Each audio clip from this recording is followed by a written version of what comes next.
Hello, everybody, and welcome to the Deal-Making Process panel.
Because they're bringing in people with audiences. So individuals today, we're seeing deals made and leverage created by that individual walking in the room, able to talk about and show evidence of their social media engagement.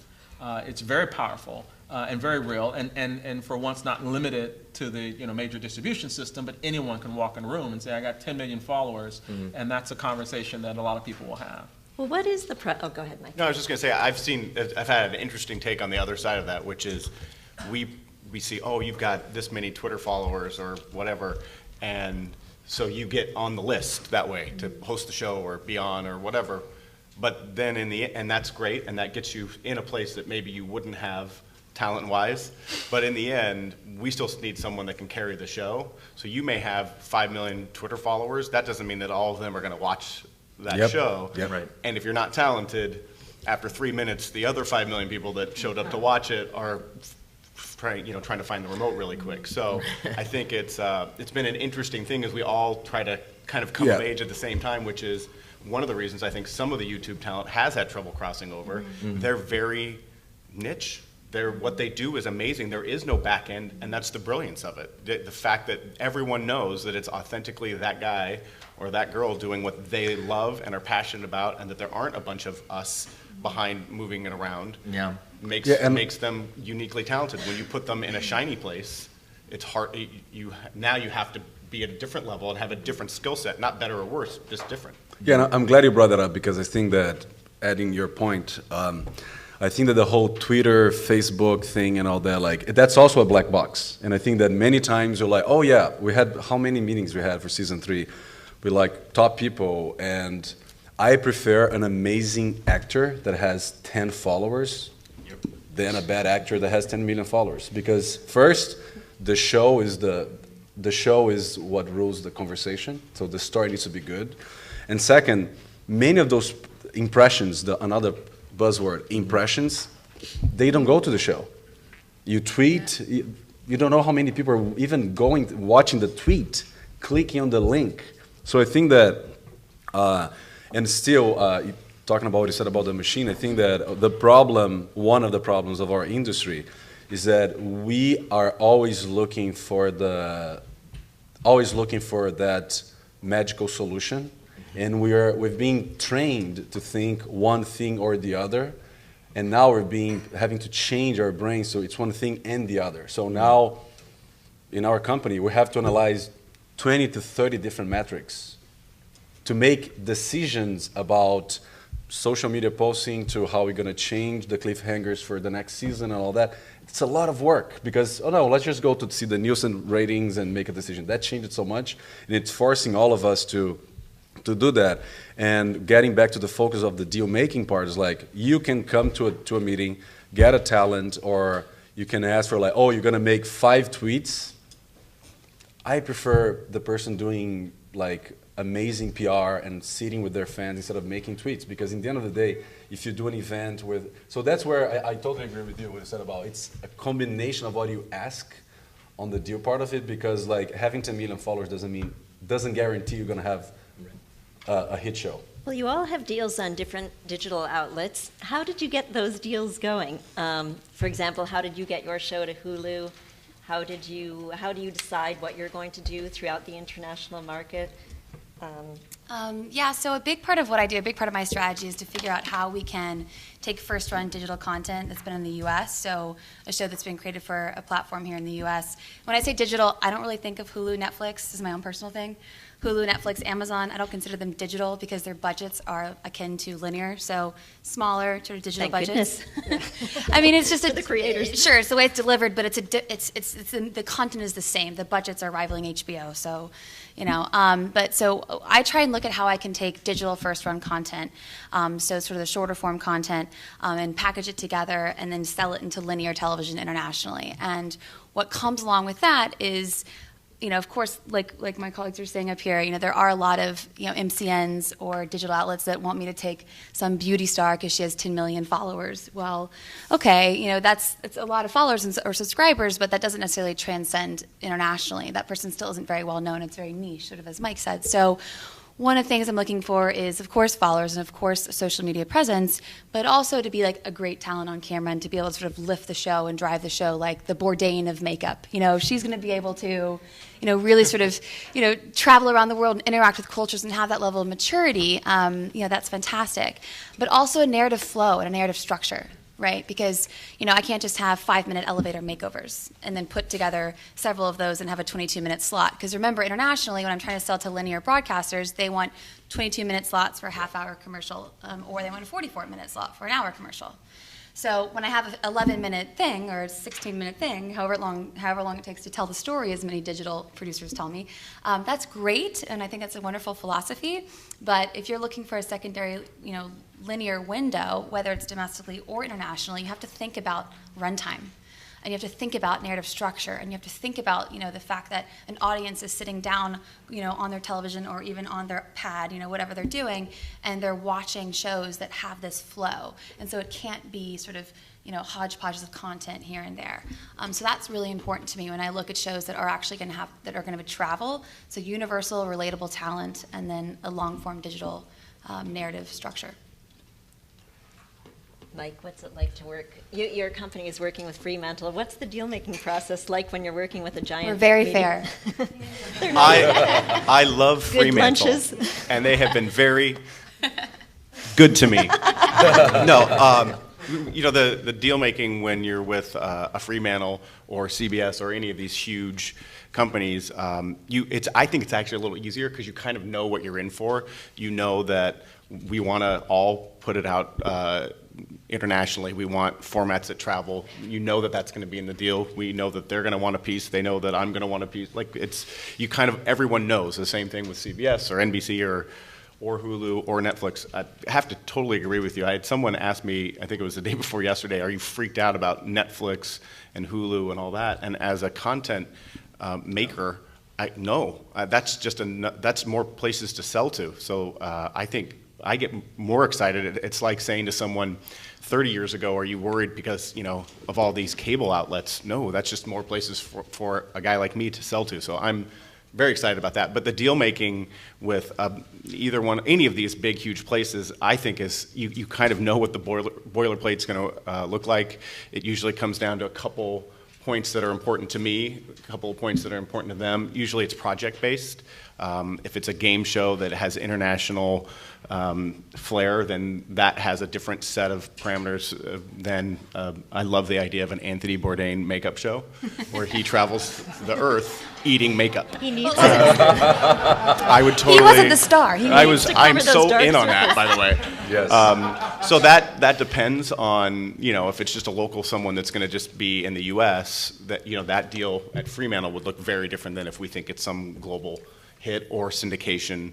I've done a little bit in the syndication deals as well, and that has its own set of parameters and partners and expectations and all that. What about you, Mauricio, getting to Hulu? Our journey was a very unorthodox journey because Islos High, it was a show that everybody told us not to do. Everybody said we shouldn't be doing the show. So it was interesting because we have a very different way that we develop shows at Wise. So we first map out what are the cultural tensions that a specific demographic has. And because we have connections and we have very strong partnership with nonprofits and foundations, we really understand what's going on the texture of that audience. So 5 years ago, Katie, who is the co-president of the company with me, partnered with me at Wise Entertainment, after doing a lot of content internationally, decided to get back to the US and wanted to do a show for young Latinos. And she interviewed every possible Latino writer in Hollywood, found 2 amazing writers, started developing the Bible of the show, and then we started sitting around with people and saying look, we have this idea, we want to do this Latino Gossip Girl with young Latinos in English, and everybody said we were completely crazy. Everybody said, you guys are crazy, nobody will ever buy this show, and nobody will ever watch this show because of the metrics, because of the buyers. Nobody buys high school dramas anymore. Nobody would ever watch Latinos speaking in English. And yeah, but 5 years ago, people were saying that we're all laughing now, but like 5 years Before ago, people were saying Desperate like Maids, with Media's determination. They're saying that as if it was a big truth. But because we create our own metrics, we have methodologies that really get quantitative data. We said, guys, we have all these things saying that like these guys are underserved, neglected. They're tired of being gang members, hookers, janitors, gardeners. They want to be protagonists. These guys are 35 million people, and oh no, you guys are crazy. Love your research. Bye. So we basically raised the whole money from development to production outside of Hollywood with nonprofits and foundations, including the Ford Foundation. And we shot a pilot with that money, like an 8-minute pilot for one day. And then some people came to us and said, oh, maybe you're right, when they saw the 8-minute pilot. We love this, it's great, but like, can you have like a black, an Asian, a Jew, a red hair? And By the way, did you get the development money for the pilot, or did you we self-fund? did. No, we got the money from developed from also nonprofits and foundations, specific nonprofit that we partner, and then other foundations. And then we're like, no, we're not going to put all these different ethnicities. This has to be a young Latino show. We're not doing Captain Planet. We're doing a serialized drama that needs to speak to this new generation. Okay, great, but can you talk less about sex? Can you not mention abortion? And said, no, this is happening with these kids. We need to talk about that. So we took a deep breath. So we got 4 offers. Took a deep breath. But they were all offers that came with like an asterisk. Like, can you do this? Can you do that? So we took a deep breath. And since we raised all the money, we produced 24 episodes, half-hour episodes, with no distribution, no guaranteed distributor. Yikes. We just knew we needed to do the show. And then after that, and we not only did 24 half-hour episodes, we did like 10 extra hours of extra content. So we did a cooking show, a dance competition, YouTube channels for the characters. One of the characters, a vlog about being pregnant. We created a whole world around the concept. And then we got 13 offers. Wow. Because we had the show in the can, ready to go. And amazing offers on the money side, but very like restrictive on the marketing side because we knew that we couldn't make the show marketed in a traditional way. Right. And everybody's like, no, we're going to do this, we're going to do that. I say, guys, this show needs to be marketed in a different way. And we have all this extra content to work with it. And we decided to go with Hulu because we had a meeting on Hulu. Hulu was like still figuring out, let's say like 3-4 years ago. Hulu was still figuring out what they want to be when they grow up. So like they're still a technology company becoming a content company. So we were there in the beginning of that transition, and they saw the sizzle reel and they're like, wow, this is amazing. Whenever you guys finish shooting the show, we want to buy it. So like, no, the show, like I have the DVDs here ready. And because they are digital and they knew where those people were. They knew that that audience needed content. And basically, we did a licensing deal with them. We kept ownership of the IP, so we keep controlling the IP. We can do clothing lines. We can do booking. We're doing a lot of extensions this season. All you gave them was the rights for Hulu to distribute? All you gave them was... What do you say? We did a licensing deal. That's for season 1. And now Hulu funds the whole show. But what happened was interesting is that Hulu really embarked on the show. They really knew that was a big opportunity, and they aired it with very little marketing, very specific, very targeted, and very well-designed marketing. And in 2 weeks, we beat Grey's Anatomy. Right. And then the show just blew up, and then started growing, and then now we just launched season 3, and it happened. But it happened because we design our deals in a way that, like, guys, we were behind the IP. So, and work with Hulu, they're amazing partners because I think they're very lean and very fast. They're getting bigger, but they're keeping the fastness, and they really read culture really well. I think that whenever you're making a deal with digital, non-digital, whatever kind of partner, they need to be able to read culture. They need to be always listening to culture, what people are wanting and all that. And Hulu was the part that's like, wow, this show is going to be watched. We know this is going to be huge. And what's interesting is that 60% of new audiences that watch Is Lost High, they're black and white. they're not even Latino. So the show reached a much bigger audience than, because it's a unique story. So that was how the deal was made. What did you guys end up doing with global distribution? We control the rights. Have you sold it? And we do it with, we just got back from. Haley's making Actually- a deal here. Have you sold it? I mean, has it sold well? We have, This is the the show is, deal-making the process. interesting about the show is that the show is parted in 130 countries. Because I've seen all Already. the first season. So. I'm glad you like it. 130. Yeah, it's parted in 130 countries. And we decided, because we were like really testing the waters, we just got back from MIP, like WME is starting like to package and bring it, because we wanted to have, of course, more episodes to sell. But it's amazing, like it's huge in South Korea. Like Yeah. it's amazing how people were loved, because it's. They love the soap operas. Yeah, because it's a series meets soap opera. So, but we are now Which is really impressive. I mean, just to say, to sell a show about all Latinos with the quite controversial content. You know, this is teenagers getting pregnant, and it's real. It's very authentically real. To sell that to 130 countries is pretty phenomenal. No, it hasn't been sold. Oh. It's pirated. Oh, pirated. That's Which is not even so. better. Yeah. Oh, In the end of the day, that's another thing that for us, piracy is That's it, yeah. is marketing. No, it's marketing.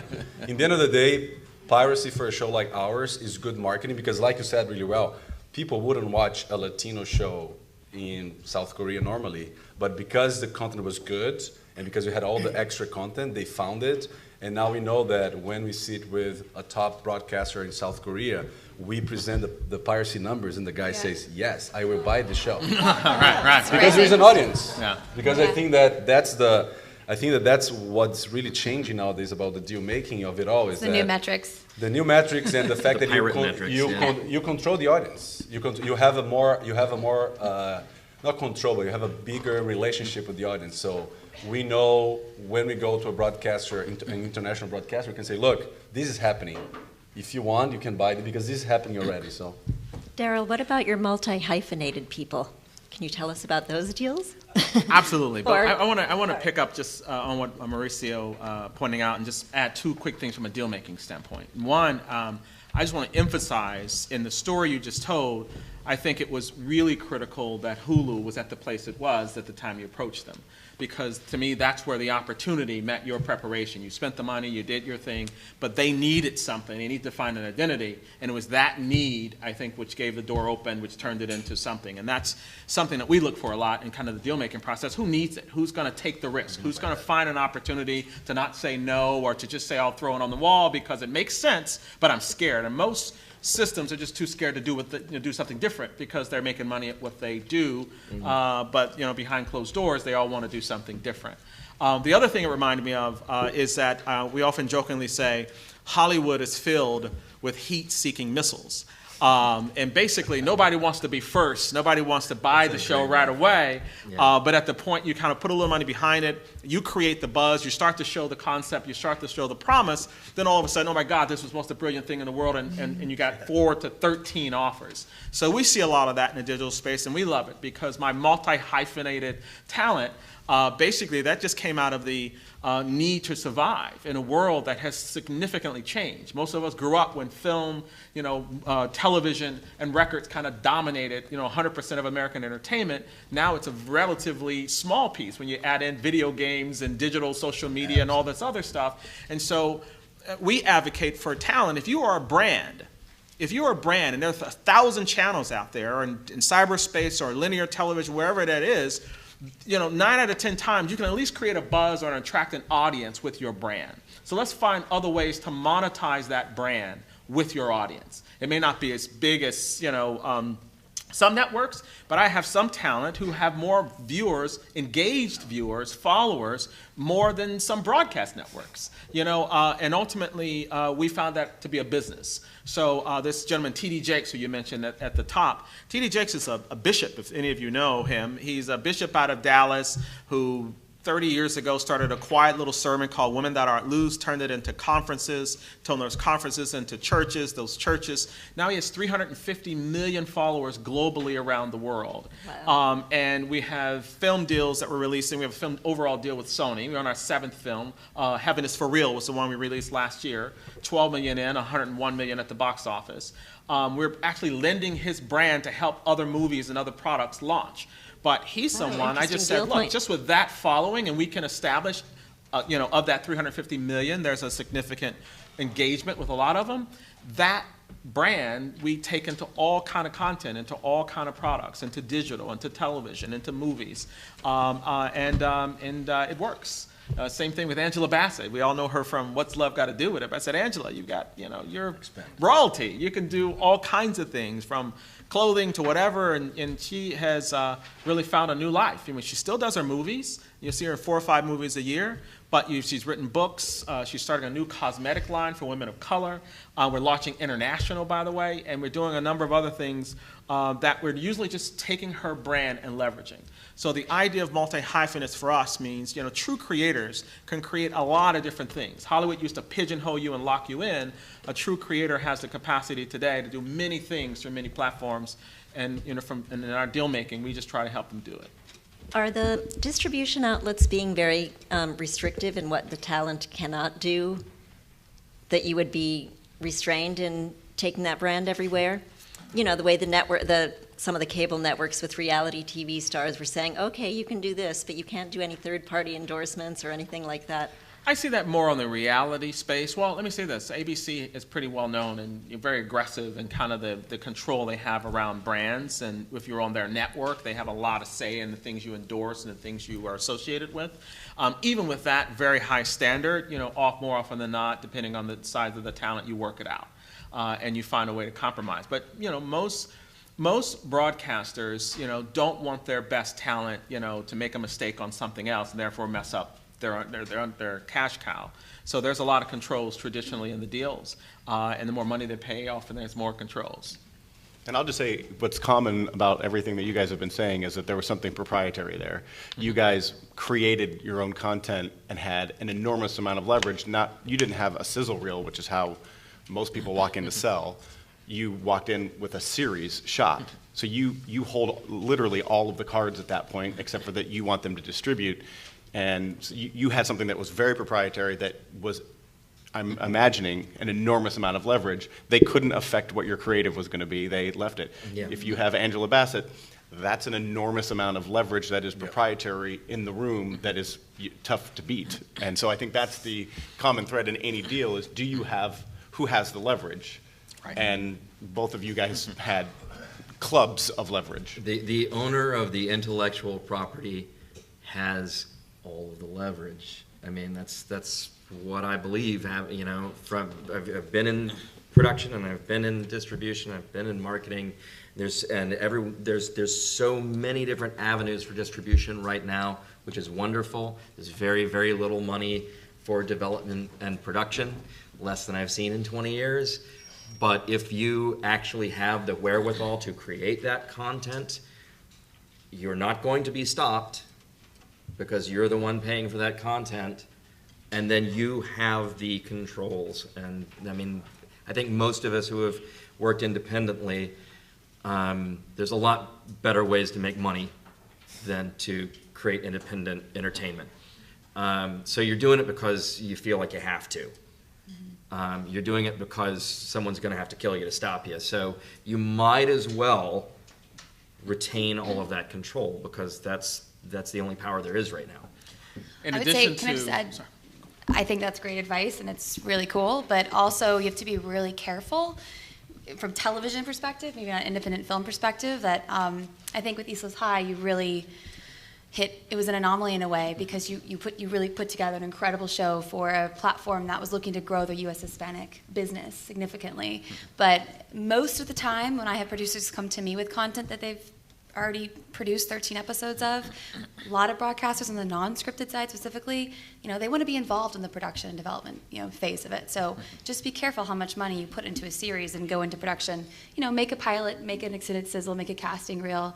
But from my experience, you don't usually want to just go make a whole television series and expect a broadcaster to pick it up because they have certain mandates and they have certain creative instincts that they want, Yeah, I think that you're right. I think you're both right. I think that what happens nowadays is that we did East Los High the way we did, and it's an anomaly because everybody said we were crazy. Mm-hmm. Because every possible buyer that after got back to us like, oh no, now I want to buy, they they didn't read the signs. Like Sofia regarding the cover of Forbes was not efficient, was not enough. They were ignoring the signs. Yeah. But I think it's a balance of, I think that it's great when you have a distributor or a broadcaster on board with you from the beginning. It changes the whole game. I agree with you. When it's on board and like gives you the vision, gives you the leverage, trusts your vision, it's great. I think that, to your point, I think that because development money is so scarce nowadays, I think that we all need to invest more on development ourselves. That's why we do it WISE. We have our own, we fund our development all the way if necessary. And you know, I think this is actually where, this is where we've diverged, is right there. It's about that development period. It has to be an honest Yeah, you're development. talking about more development. Right. It has to be an honest development period. Well, I think this is where, this is the cure for where we diverge, is that development is not saying, I'm not going to listen to anybody else and I'm going to tell my story the way I'm going to tell it. Screw all of you. That's not, you know, that's not development. It's not a healthy way to live. It's not a healthy way to make art. And when you're doing this kind of stuff, and it is still art, no matter what we're talking about deals up here, it's a collaborative process, and you have to collaborate. And you have to be realistic about who is going to want to see this. And if you want to sell it to someone, you need to be realistic about their demands and their format. Because, you know, yeah, someone's going to have to kill you to stop you from making the content, but, you know, does art that falls in a forest and there's nobody there to see it, it's still art. I did once meet I once met a producer from the BBC who said that he just went in there and he said, "What about water?" And he got a whole series from that. He had no idea. He just let them take. It's on the other side of knowing exactly what you want to present. Yeah, exactly. You really should still remain open in that development process to developing something that is going to have an audience and that is also going to fit an outlet. Otherwise, it's, I think that to your point, I think that, and I'm glad you explained better the development part. I think that deal making nowadays even more is about empathy. It's all about empathy. It's like what Mike said in the beginning, like you need to understand, there's so many cooks on the kitchen. There will always be cooks in the kitchen. There's no ideal world where you're just the artist and you can do whatever you want. But it's about empathy and understanding your audience, understanding who's on the other side of the table. It's not only about closing the best money, it's about what that person can offer. Because I brought the Isla Osai example, and now we're developing 3 new shows with completely different partners. And if the development executive of that channel is amazing, but the marketing executive is not amazing, that will change how I build my deal. Yeah. That will change because it's about empathy. Because if the marketing executive doesn't understand where I want my show to go and it's going to be invested behind it, I really don't care if the development executive is amazing. And many times that marketing executive is great, but the development executive is terrible. So, and then you're lost because the development is the most important part. You need to have that collaboration to make the best show possible. So it's like dancing tango. You really need to have the empathy of like, when do I let go? When do I let the other person lead and all that? So I think that now, and because of the variety of buyers, you just need to really understand, okay, who I have more empathy with? Who will understand where my deal want to go? Who is going to understand Angela that she has, that's also important, like, if you're making a movie, if I'm a producer and I'm making a movie with Angela Bassett and I know she has a cosmetic line for like the multicultural market, I will as a producer say, okay, what can we do together to help that? Many producers just want to make a movie and don't want to touch to that aspect. So we always need to be understanding where we want to go in our deals, but understanding what the buyer is going to bring to the table, besides the money. What about the money though? Is there, since there are so many distribution outlets, is the pie being cut too, it's the cliche, being cut too thin, or is there money to go around if you have good content? If you're new and coming in the business, I think there's, you know, it's a great day and the money goes around. And you don't need a lot of money. I mean, what I find with some of my younger filmmakers or just creators, they're the most brilliant because they have no money and they've really come up with some amazing stuff that turns into, excuse me, bigger opportunities. On the other side of the spectrum, you know, I often argue that there's just way too much money in, you know, high-level people because you basically just spin your way into, you know, another bad piece of content that gets distributed through television or film. You know, I think there is always enough money to go around, but there's always going to be less, fewer creative properties that really attract the audiences. And the point, in addition to development and the marketing people, what I would want to add in this mix is know your audience. Know your audience. Another thing that Mauricio, you said is that, it wasn't really the content. Everybody understands the Latino audience. Everybody understands the numbers. But you had done the research to understand that audience. And I've seen that happen over and over again, in particular the African American community, with people like a Tyler Perry, who they laughed at on Friday and projected his movies to make $3 million at the box office because he had only done little digital films and they were terrible up to that point. But at $21.7 million on Monday, they understood that he knew his audience. And that, so to the extent that you can define your audience and you can, in the development process, kind of pull people back to not everything they know, but kind of how that relates to your audience. When you're talking about marketing, not all the great credentials they have and the great big films they release, but how that marketing reaches and relates to your audience. That helps, and that's what we often focus on in the deal-making process. Because, I've been in many rooms with first-timers who are clueless about the system they're about to get into, and the system they're about to get into are clueless about the first timer. They just want the concept because it was a great YouTube viral reel. It's got 5 million hits, and now they don't know why. And they don't know why. Yeah. And so you get into the meal, and we often say as deal makers, the hardest thing we have as deal makers representing our talent, particularly new talent, is getting distributed on the air what they sold in the room. The hardest thing we have is getting put out what we sold in the room. They love it, it's perfect, I wouldn't touch it, it's great, but by the time it gets made, right, by the time it gets marketed and distributed, all those hands that we've talked about up here kind of get in the mix and everyone's got 2 cents. And it comes back to, if you don't know that audience, you kind of have that Tyler Perry effect. Everybody just, think, what's going on, and here's this kid that has a unbelievable amount of bodies that will generate $50 million at the US box office that no one even had on their radar. That doesn't happen, but it happens now more frequently because there are a lot more creators who can create the concept of an idea that people want to take to a bigger platform, but that creator has to hold on or find representatives that can help them hold on to an environment to allow that idea to get through the system and still reach that audience. Otherwise, it gets diluted and it turns into another mediocre or where the Monday it's gone product. How many times have you gone to the theater and go, oh my God, how did they made that? Or how many TV shows? Less than 11% of television shows on broadcast television stick around for a backup, pickup. And it's insane how much just bad product Possibly we make, with good reason. over and over and over again. And I think it's even bigger in the digital space, right? There's just a ton of stuff out there we would never watch, right? People are still making it because they want to. The digital space is 2%. And so a lot's not made, but it'll all work out. But right now, I think it's a wonderful time. That's the interesting thing about this, like the digital revolution, where we're now making things that look great at a much lower budget. And we're able to, the social marketing, we can get out to the audience, we can distribute digitally, and it's fantastic. And there has been a boom of content, but the ratio of good to bad is still exactly the same as it ever has been.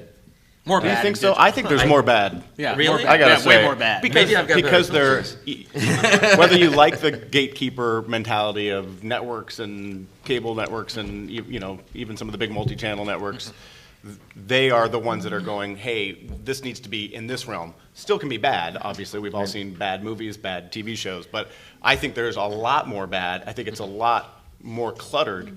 But to answer your question about are we so thinly sliced at this point that there's no money, the stuff that is good cuts through and has a massive impact, and then there is money. Right. But I just think there's a lot. Yeah, for there's a lot of everybody else, clutter. the pie is getting. No, getting you're totally right because you have to earn it. I think that also, guys. I think that that has been impacting a lot the deal making for the last 15 years. Like, digital is the shiny object for 15 years. Digital will save us all, kill us all, and all that. In the end of the day, if the content's bad, it really doesn't matter. Like, 5 years ago, nobody would ever imagine that Serial, an NPR show, would become what it became. It's radio, right? Isn't radio dead?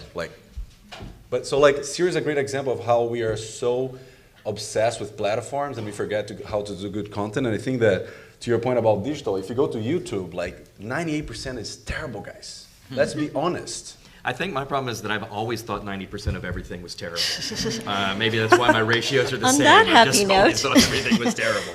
Can I add one? Yes, Wow. please That, do, and then we'll go right to questions. To answer your question about the slicing and dicing, I think it's a really positive thing for creators and independent distributors, because in the past you have these big studios that take all the rights in perpetuity or an extended amount of time, right? Right. They take it out, they have their output deals, they have this complicated back-end definition, Hollywood math. You never really see any of the money, you know. So for creators and for independent distributors, it's a great opportunity, because you can say, okay, we're going to do SVOD here, we're going to do AVOD and TVOD here, we're going to do DTR and DTO here, and then we'll do linear, and then we'll do a secondary window, you know, into SVOD, and then we'll go back into pay TV, you know. So it's like we as distributors must to please our clients and the creators take advantage of all of those windows and all of those different rate splits. And so, you know, we're under a magnifying glass now, you know. So it's not just let's take it all and we're the big, you know, studio. That, you know, we have to prove it. And I think it's a great thing for creators to have those rights, you know, windows and a good slicing point. and dicing. Yes. All right. Does anybody have any questions? Yes, person in the reddish top. Yes. Hi, I'm Jessica Hendricks, and I host a YouTube show called Everyday Science TV. And Haley, you talked about linear narrative and not having too much established in the series, and you guys all talked about development of a brand and doing it with a production company, with a distributor. But how developed do you already want a brand to be when people come to you or when you source content? No, I think, I mean, part of my job is to help develop for international distribution. So it just depends on what your end goal is. So if your goal is to, you know, is to sort of develop out your current show and keep it on the same digital medium, like as first run, it could be now. You know, it could be let's take a look at your show. Let's see what are you trying to communicate. You know, what's the ABC sort of arcs of your series. If you're trying to get it onto a linear network in the U.S., I would say you probably want to partner with a production company in the U.S. to help develop it for television. But if it's something that you could create, you know, 22-minute episodes of that have that flow, you know, and you can geo-block it to the U.S., then we could have a conversation about distributing it internationally to other outlets. Does that answer your question? And I think the more you develop out your brand, whether it's on YouTube or where books, blogs, vlogs, all of that stuff, you want to become the person that when we're, again, and I remember this from being like 21, going, there were lists, there were host lists. And there was like all of the same 7 guys and I were on it every time. And it was like, oh, but he knows how to cook. Okay, he gets that one. Oh, but Jeff Probst looks like he could really survive. Okay, he gets Survivor. So that was, you know, he looks great in baggy shorts, perfect, he's on. Like that's the, you know, Seacrest did music. There were all of those guys, and when your brand gets you on that list, whether you've done a show or not, but you're a brand, that's when you have power, that's when you have that leverage, and that's when you come and you say, okay, now let's develop out a TV show. But you were already in our minds that way when we were putting together those somewhat embarrassing lists. Yeah, I want to add something to that. I think that another thing about your brand question is that you need to see, we're all marathon runners. Like, you know, IP development, IP production is a marathon. And I think that, and focusing on the deal-making part of the panel, I think that there are some IPs that we're developing that I might get 15% because someone is going to bring the 85 or in money or in caliber or in cachet or into reputation. You know, like you need to be able to have a library where like, okay, these I'm going to control 100% because I will have my brand more powerful and all that. And sometimes you have to let go. 2 weeks ago, I had to let go of a project, let go a lot of leverage because there's going to be a much bigger gorilla who's going to be lifting most of the weight of the show. And I found the show, I developed the show, but it's the guy's genre. So I was like, you know what? It's not my genre. This guy's going to be much better than I. Here's going to be my cuts. It's going to be, and that was good because in the end of the day, when I do another genre project in 5 years, I will have the whole experience of working with that guy. But I had to let go to make the deal happen. So it's, and in the end of the day, that also add to my brand, because I love that you brought the brand thing because very few people talk about the whole brand thing. Sometimes you have to do like a third part role into something so then you can earn the right and all that. Or you're going to have to wait 10 years to become a big brand. So it's always that balance that you need to find on how you build your brand and how you speed or not. We had a question over here. Haley, you mentioned that you don't see digital as Netflix and Hulu. Can you give us some examples of what you see digital as? Sure, it's like AOL, Yahoo, Machinima, Maker, Fullscreen. Although Fullscreen's now starting to launch their own SVOD service. So I kind of define it as budgets. So for scripted, anything that's 100 to 250,000 an episode. For non-scripted, anything that's between 50 and 150,000 an episode. But once you start going above into cable and broadcast budgets, I feel like they compete on that level. Any other questions out there? Yes? Hi, I'm Sarah Santos. I'm a production attorney. So I just kind of want to know, we're able to say traditional deals, theatrical and scripted, but I'm confident what things are customary, right? Deal points on both sides, right? What we give, what we're asking for. I'm wondering if there's something maybe in the future we'll be able to say is customary, but is there anything you find that's like emerging that either you're asking for as a rights holder or that you're giving, as the buyer? Yes.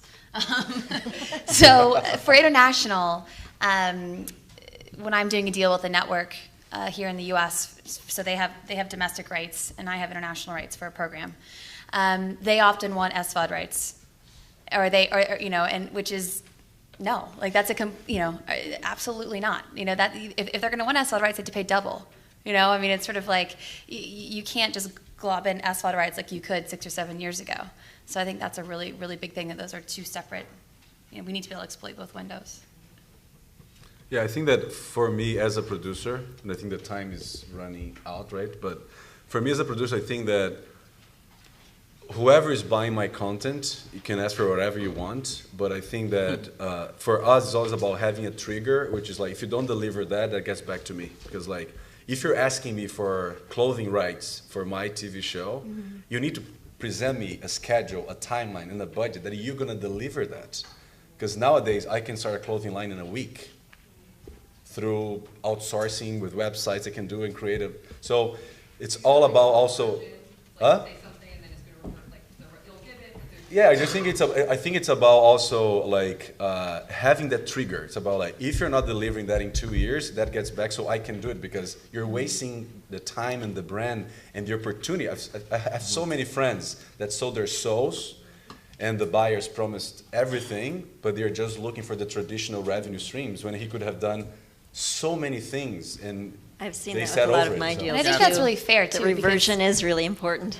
So I think that's a fair ask For the content creator. because when I'm negotiating a deal, often we have this whole pile of rights, in the boilerplate we send out that we want publishing, licensing, all of those rights, and we may not have a plan for it, but at the same time, when we're launching the linear show globally, we also don't want some other big campaign that's going to be sold to our competing broadcaster.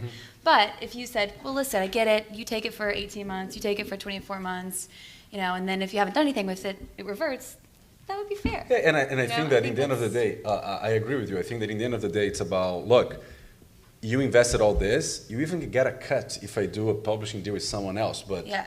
you need to do it. In the end of the day, we need to be in the making business. I think one of the biggest problems with deals, like, you give the rights and the other part doesn't do anything, or because you're overloaded or because you don't have enough people. There are a lot of companies that don't have enough people, but they are buying your publishing rights, your clothing rights, your gaming, and they're like, yeah, but you have one person to manage all that, and they're not going to deliver that to you. So, but I also think it needs to be fair. If someone put 2 years of investment on the mothership, like the main show, they get a cut if you close the deal with someone else, but they need to allow you to explore the brand if they're not doing that yourself. That's a negotiation. We often call that use it or lose it. We'll go on and kind of Yep. parse out It's a our good rights trigger. and basically say you either use it within this amount of time, a year, 3 years, 5 years, Or or reverts back to me. However, you're not going to often have that leverage if you haven't done something to create, an asset that people want. That's Yeah. why most To earn that. creators But you can sell, go back the after the bundle of fact. rights. You walk in the door and they basically say, hey, for this check, I want everything. And if you have done what you have done, you can have the leverage of saying, wait a minute, no, you see I've already funded 24 episodes. I can fund my own clothing line. I can fund my own other things. But most would just say, hey, take it all.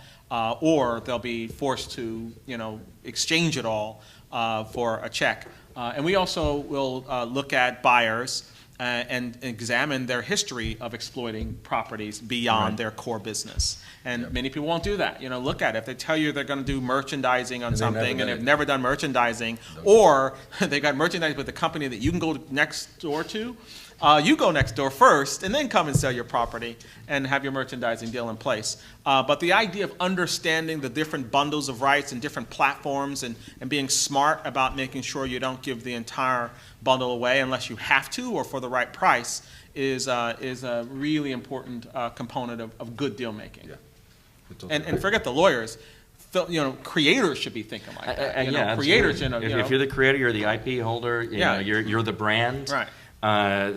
You basically need to, when I'm saying you got to hold on to those rights, you need to be smart about who is exploiting your rights. And it used to be the kind of thing where, they would say, I want the world in perpetuity. I love that legal term, throughout the universe. Right.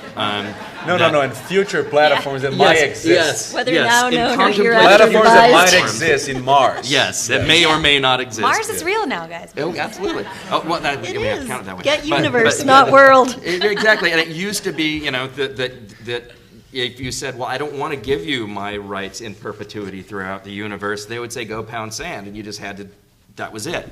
But now you do have a lot more options. Like you're saying, you can go across the street. And if you're smart about that. But you have to know who you are when you're asking Yes, for that, you do. because when they're asking for it, again, they have a giant club. Well, they're- And if you're coming in and you're an upstart, you have less leverage than you do than if you guys are. You have to choose your Well, battles. thank You you, have to panel. pick your shots. Yeah. We've got to wrap up because the other panel's diligently waiting to come. Thank you very What do much. you guys guys. want to talk about? You too, man. Definitely. Sorry, they were back there. Where are you based? That was good. Developing a new show. I don't have a ton of cars. I only have two.